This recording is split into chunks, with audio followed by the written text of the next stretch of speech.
Today I am taking a look at the GoSafe 520 dash camera from PapaGo. Now originally I was going to do a comparison video between the 520 and the 530, but to be honest, I prefer the 520.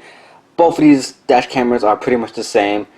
This one is obviously bigger. They both have motion detection, and they both use a G sensor to detect whenever there's motion in the vehicle or whenever you get hit or there's a bump on the road. It starts recording automatically.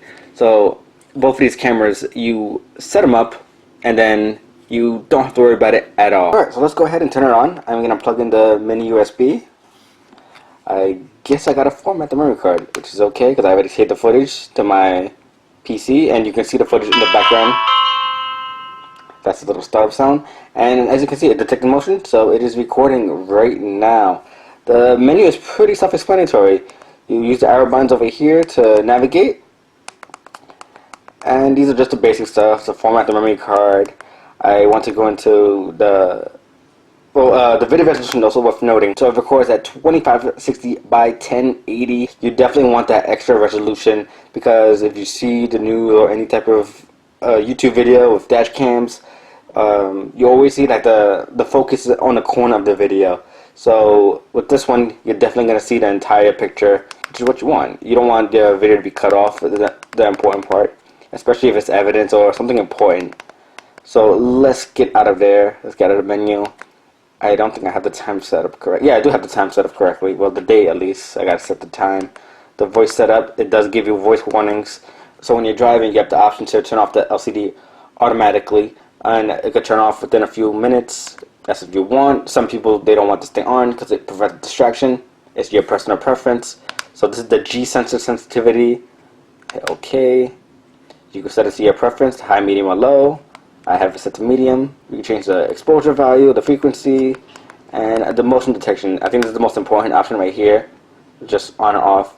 So you can have it so when it's on, it records in a constant loop, or you can have it to only record when you do when it detects motion.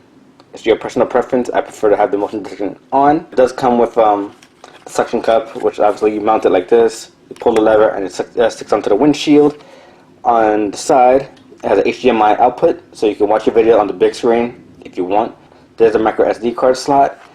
It's worth noting that this model, the 520, does not come with an SD card. You have to buy your own, and I highly recommend getting a 64 gigabyte so that you can hold all your videos. Another thing that's worth noting is that when it detects motion, when it detects like a bump, like you bump on a road or it detects collision, it saves that video in the...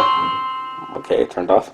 So it saves that video into a special folder called the emergency folder, so you don't have to worry about a specific video getting deleted, because the important video will get sorted out in the emergency folder and the normal video will get sorted out in the basic video folder.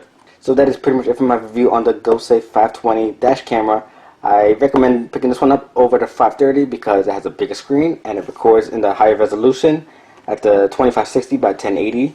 So if you want more information on this product and more, go check out PapaGoInc.com, and be sure to subscribe, to this YouTube channel for more videos on tech products and events.